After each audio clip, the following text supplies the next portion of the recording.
सीता भाया ठाकुराणी से जोड़ा पुरुष को भल पाऊ तुम कही पाउछ गोटे कालिया टोका को भल पाऊ कालिया पुरुष को भल पाउले हाँ बाबे बोली बा प्रीति करिबा पे हेले आ गोटे गोरा पुरुष सहित प्रेम करिबा पे जन कला पुरुष से प्रीति हाँ गोरा पुरुष से प्रेम ताहले बुझा आपको बता माँ बसुमती कहले दशरथ पुओ मो झील को उड़े दियो ना ना नाई माँ मते तुम झील बाहा हवा पूर्व मु तो बिल्कुल एडमिशन हो नहीं तुम झील मते मन दे साइले बाबा मु तुम राज्यर दरबार में पहुँची नहीं तुम झील मते मन दे सारे ये ठीक कौन लिखिले ना बड़ी ना ही आन आज जाए तो मन देना कोठी कहले कवि सम्राट उपेन्द्र भंज बही दे सबलास पिला मन मते टे साहाय्य कर बही होची बोदी एक राग होची चोखी आन सीता कहले मु ये दुनिया रे तुम व्यक्तिर के कहारी की मन देनी किंतु ताहा थिला संपूर्ण भूल केमिति भूल थिला राम कहले मु बताउची मा मिछ कहूनी कहला ये वैदेही विमल दे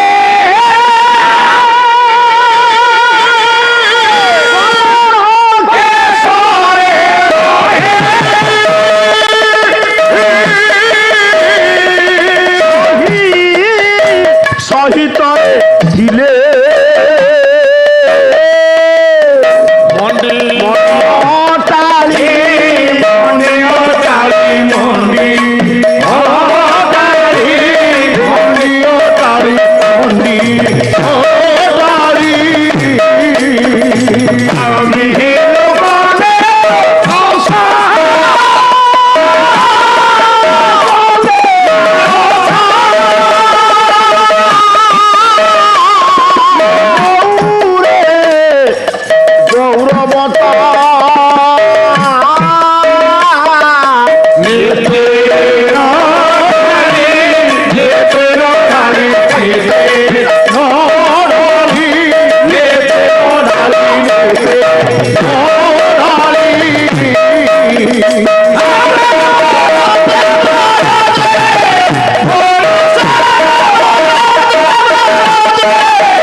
राम कहले सुन माँ मु तुम झील को उड़े कहूनी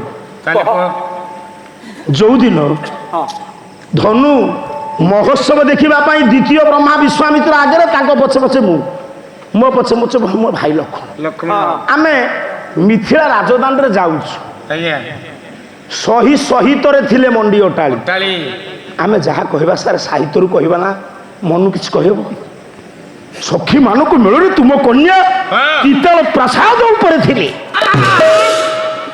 कोठा उपरे थिले आपनक लक्ष्यटा तळु पड़िबोनी कि से देखिले बाबाजी पछरे मो पछरे लक्षण बाबाजी ऊपर ताकर लक्ष्य नहीं मु कालिया हेले कौन हम राम कालिया हेले कौन हम तांको गढ़ण भारी सुंदर मोर भली आइतबे हाउ तो केनाल रु माटी उठी जाइछे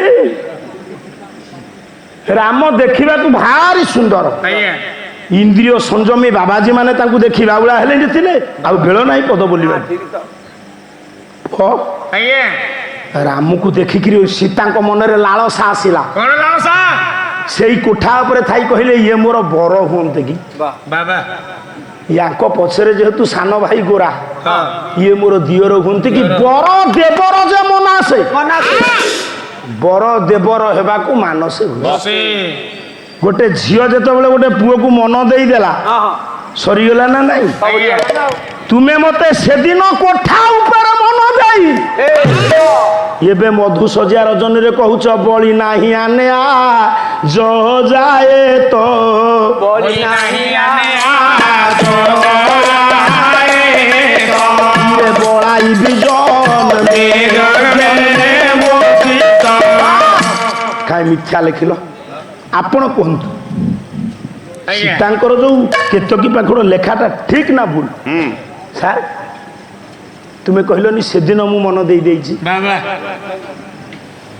ତୁମେ କ'ଣ କହିଲ ବଳି ନାହିଁ ଆନେ ଆଜ ଯାଏ ତ। ଯାଏ ତ ସେତେବେଳେ କ'ଣ ବିଶ୍ୱାମିତ୍ରଙ୍କର ୟାଙ୍କର ଜନକଙ୍କ ଦେଖା ହେଇଥିଲା?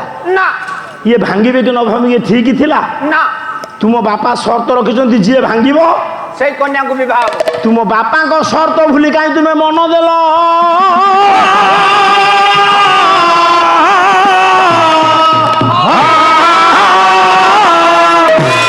ପିଲା ହସୁଛନ୍ତି ଆଜି ସେଇଠୁ କରିବେ କିରେ କେ ଜାଣି ଭଗବାନ ଜାଣନ୍ତୁ। ବାବା ତୁମେ ଫିଟି ହଁ ତୁମ ଇଞ୍ଜିନ ଠିକ ନାହିଁ। ଆଜି ଜଣା ପଡିବ କେତେ ଟାଣୁଛି ଡବାଙ୍କୁ। ଏଇ ଡବା ପଳେଇବେ ଗଣ୍ଡ ଖାସ ତାଙ୍କ ବସା ଘରେ ନୁକୁରୁ ନୁକୁରୁ ଶୁଣ। ହଁ ପ୍ରଥମ ଭୁଲ ହେଲା, ସୀତାଙ୍କର ମୁଁ ଭୁଲ ଦେବିନି, ଆପଣ ମାନେ ବିଚାର। ଆଜ୍ଞା ଦ୍ୱିତୀୟ ଆଣ ରାମ ଠାକୁର କହିଲେ ଜାନକୀ, ଗୋଟେ ଗୋଟେ ପରିବାରରେ ବୋହୂ ଆସିବା ମାତ୍ରେ ଯଦି କ୍ୟାନ୍ସର ରୋଗୀ ଆଗରୁ ସଢି ପଚିଥବ ମରିଗଲା, କହିବେ ଏଇ ବୋହୂ ଯୋଗେ ସେ ମଲା। ମୁଁ ସେ କଥା କହିବିନି। ନା ମୁଁ କହିବିନି ତୁମେ ଆସିବା ଯୋଗେ ମୁଁ ବନକୁ ଗଲି। ମୁଁ କହିବିନି ମୁଁ ମୂର୍ଖ ନୁହଁ। ନା ମୁଁ ମୋ ପିତୃ ସତ୍ୟ ପାଳନ କରି ଯେତେବେଳେ ଜଙ୍ଗଲକୁ ବାହାରିଲି, ଆଜ୍ଞା ମୁଁ ବିଦାୟ ନେଲି ମୋ ବାପାଙ୍କ ଠାରୁ, ବେଶ ବିଦାୟ ନେଲି ମାଙ୍କ ଠାରୁ। ହଁ ଏ ବାବୁ ଜଣେ ମିଲିଟାରୀ ମ୍ୟାନ୍ ଯେତେବେଳେ ଯୁଦ୍ଧକୁ ଯିବ ତା ସ୍ତ୍ରୀ ପାଖରୁ ବିଦାୟ ନେବନି? ତା ସ୍ତ୍ରୀ ପାଖରେ ଅଶ୍ରୁଳ ନେତ୍ରରେ କହିବନି ମୋ ବାପା ମା ତୁମକୁ ଲାଗିଲେ ମୁଁ ଫେରିବି କି ନ ଫେରିବି ଭଗବାନ ଜାଣନ୍ତି କହିକି ଯିବ। ରାମ 14 ବର୍ଷ ଜଙ୍ଗଲକୁ ଯିବେ। ସାର୍ ନୂଆ ହେଇ ବାହା ହେଇଛନ୍ତି, ତାଙ୍କ ସ୍ତ୍ରୀ ପାଖକୁ ଯିବେନି? ହଁ ସୀତାଙ୍କ ପାଖକୁ ରାମ ଯାଇକି କ'ଣ କହିଲେ? ଡାକିଲେ ସୀତା। ସେଦିନ ପିତୃ ସତ୍ୟ ପାଳନ କରି ଜଙ୍ଗଲକୁ ଗଲାବେଳେ ମୁଁ ତୁମକୁ ଗୋଟିଏ କଥା କହିଥିଲି, ଲେଖିଲେ ବାଲ୍ମୀକି ସଂସ୍କୃତ ରାମାୟଣ।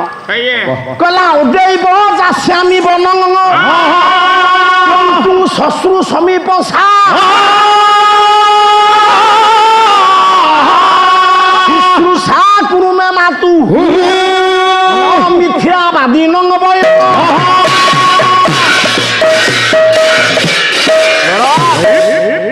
ତୁମେ ପୁଣି ପରାମର୍ଶ କରିବ ସନାଦାସ ରଘୁବଂଶ ଜାଣି ନାହିଁ। କାଲି ଗାଧେଇ ଖାଇସାରିକି ତୁମେ ବସିବ ମୁଁ ବସିବି, ତୁମେ ବୋଲିବ ରଘୁବଂଶ କେତୋଟି ଶ୍ଲୋକ, ମୁଁ ବୋଲିବି ଗାଁ ଲୋକ ଦେଖିବି। ବାସ୍ କେତେଟା ଶିଖିଛ ରଘୁବଂଶ ଶ୍ଲୋକ ମୁଁ ଦେଖିବି। ଆଉ ତ ଅନ୍ୟ କରିବ ଅର୍ଥ କରିବ। ତମେ ସ୍ୱାମୀ ମତେ କହ ତାଙ୍କଠୁ କ'ଣ ପାଇବ କହିଲ? ଯେତିକି ଆପଣମାନେ ବସିଛନ୍ତି ସବୁ ଶୁଣନ୍ତୁ। ଆଜ୍ଞା ମୋ ପାଖକୁ ଆସ। କହିଲେ ସୀତେ, ସ୍ୱାମୀ ତୁ ଯେମିତି କହୁଛୁ ସ୍ୱାମୀ ମତେ ହସ ମାରୁଛି, ମୁଁ କ'ଣ ପାଲା କରିବି? ସେମିତି କ'ଣ ସ୍ୱାମୀ କହନ୍ତି? ଆଗ ଧଡ଼ିକି କହିବି ନା କ'ଣ? ଶୁଣ, ଓହ କହ। ମୁଁ ଅବେଳାରେ ଜଙ୍ଗଲକୁ ଯାଉଛି, ତୁମେ ମୋ ବାପା ମାଙ୍କ ସେବା କରିବ। ସ୍ୱାମୀ ତମ ବିଚ୍ଛେଦରେ ଧରି ପାରିବି କି ପ୍ରାଣ? ତମେ ଯୁଆଡ଼େ ଯେ ମୁଁ ତମ ପଛରେ ଗୋଡ଼େଇ ଗୋଡ଼େଇକି ଯିବି। ମନା କରନ୍ତୁନି ମତେ। ଜାନକୀ ନାହିଁ କରିଦେଲେ, କହିଲେ ନା ଦେଖ ମୋ ମା ମାନେ କେଡ଼େ ବଡ଼ କଥା ଇଏ। ଆଜ୍ଞା ସ୍ୱାମୀ କହୁଛନ୍ତି ମୁଁ ଜଙ୍ଗଲକୁ ଯାଉଛି, ମୋ ବୁଢ଼ା ବାପା ବୁଢ଼ୀ ମା ତୁମକୁ ଲାଗିଲେ। ଲାଗିଲି ସୀତା ଜନକଙ୍କ ଝିଅ ହଁ କ'ଣ କହିଲେ ଜାଣନ୍ତି? କହିଲେ? କହିଲେ ମୁଁ ଆପଣଙ୍କ ସାଙ୍ଗରେ ଯିବି। ଯିବି ମୁଁ ଯଦି ନ ଯିବି ତାହେଲେ ଇଏ ଅଯୋଧ୍ୟା ଲାଗିବ ମତେ।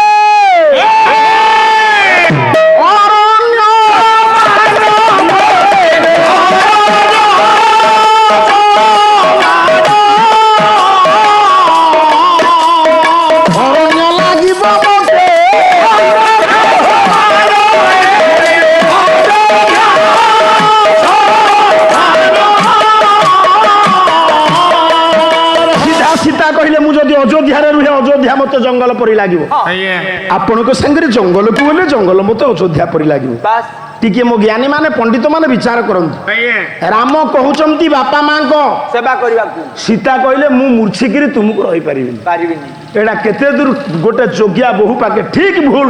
ଭୁଲ ଦ୍ୱିତୀୟ କଥା ଆପଣ ବିଚାର କରିବେ। କରନ୍ତୁ। ଯେତେବେଳେ ବୋହୂ ରାଜି ଅଛି ଯିବ ବୋଲି ପୁଅ ସହିତ, ହଁ ଶାଶୁ କହିବ ଯା ନା? ନା ଶାଶୁ କହିବନି। ଆରେ ବାହାଘର ହବାର ମାସେ ଯାଇନି ବୋହୂ କହୁଛି ମୁଁ ଯିବି ଭୁବନେଶ୍ୱର, ହଁ ଶାଶୁ କହିବ ନାଇଁ ଯା ନା। ଯା ନା। ସେତିଭଳିଆ ଶାଶୁ ହିସାବରେ ଉଠି ଆଇଲେ ଦାଣ୍ଡକୁ କିଏ? କୌଶଲ୍ୟା। ହଁ କହିଲେ ମୋ ବୋହୂ ଯାଉଛି ଜଙ୍ଗଲକୁ, ହଁ ଗୋଟିଏ ପଦ କହିଲେ କଣ କହିଲେ କବି ସମ୍ରାଟ ଉପେନ୍ଦ୍ର ଭଞ୍ଜ ବିପିନ କହିଲା ଇଏ ବିପିନ ରେ ପିନ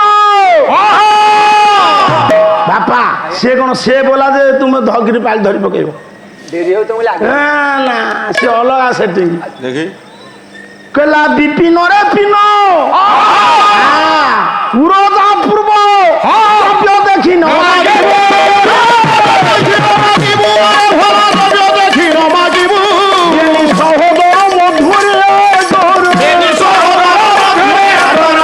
ସହୋଦର ମଧ୍ୟରେ ଆଦର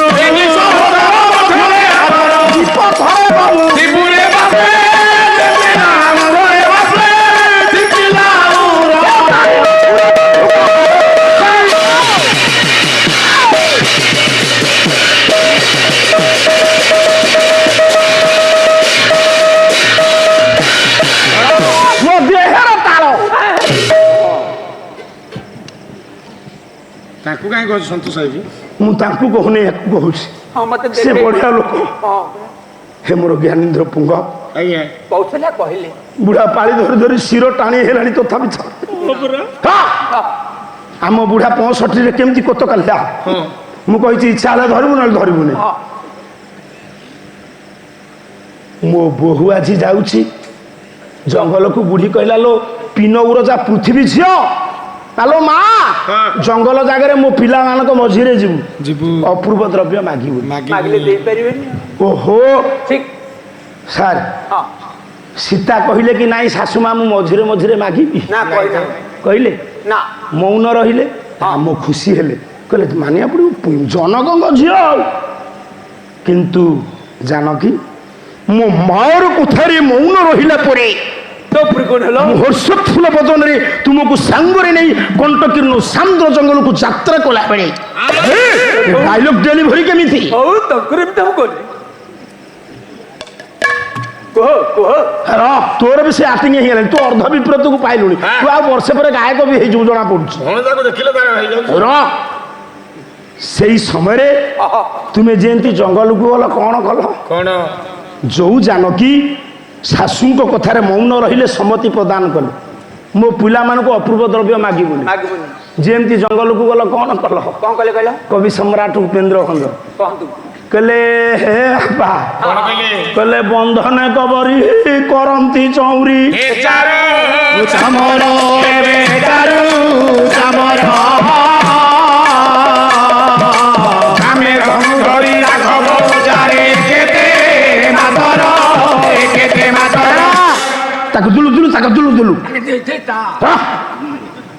କଲେ ଠିକ ଏ ପୁଅ ଆଜ୍ଞା ସୀତା ଠାକୁରାଣୀ ମାଗି ନାହାନ୍ତି କଣ ମାଗିଲେ ଯେମିତି ଗୋଟେ ସୁନା ମୃଗ ଦେଖିଦେଲେ ମନ ବଳିଗଲା ଗଲା ବନ୍ଧନ କବରୀ ଏ ଆଜ୍ଞା ମା ମାନେ ଯିବେ ଯଦି ସପିଂ ମଲକୁ ହଁ 3 ସାରେ ହାର ଥବ ହଁ ଦେଖିଦେଲେ ଯଦି ଭଲ ହାର ସେଇଠି ଅଟକିବେ ଆଉ ଫେରିବେନି ହଁ ପରା ସେ ଆଉ ବୁଝିବେନି ପରିସ୍ଥିତି ଏହାକୁ ନେବି ଆଉ ବାহ ଶାଶୁ ମାଙ୍କ କଥାରେ ତୁମେ ସମ୍ମତି ପ୍ରଦାନ କଲ ଆଜ୍ଞା ସୁନାର ମୃଗକୁ ଦେଖି କହିଲେ ସ୍ୱାମୀ ଆଣ ମୁଁ ଆକୁ କବରୀ କରିବି ରାମ ଦେଖିଲେ ମୋ ସ୍ତ୍ରୀ ଚାହୁଁଛି ମୁଁ କାହିଁ ନାଇଁ କରିବି ବାଁ ହାତରେ ଧନୁ ଧଇଲା ବେଳେ ବେଶ ଆପଣ କହିବେ ବହୁ ଦିନ ହେଲା ବୁଢୀ ଶାଶୁ କହିଦେଲା ସୀତାଙ୍କର ସୀତାଙ୍କର ମନେ ନାହିଁ ଏଇଆ କହିବେ କି ଏଇଆ କହିବେ ହଁ ମନେ ପକେଇ ଦେଇଛି ରାମ ଧନୁ ଧରୁ ଧରୁ ହଁ କବି ସମ୍ରାଟ ଉପେନ୍ଦ୍ର ଭଞ୍ଜ କିଏ ମନେ ପକେଇଲା ଦେଖିବା କଲା ପଦତି ଲକ୍ଷଣ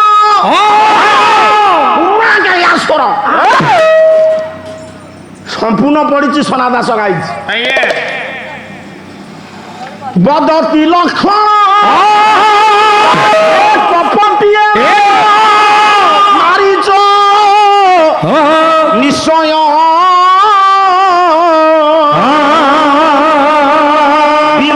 ବାଥାଉ ଶୁଣିଛ ବାତାୟୁ ସ୍ୱର୍ଣ୍ଣର ତନମୟ କି ବାଥାଉ ଶୁଣିଛ ବାତାୟୁ ସ୍ୱର୍ଣ୍ଣର ତନମୟ କି ବାଥାଉ ଶୁଣିଛ ବାତାୟୁ ସ୍ୱର୍ଣ୍ଣର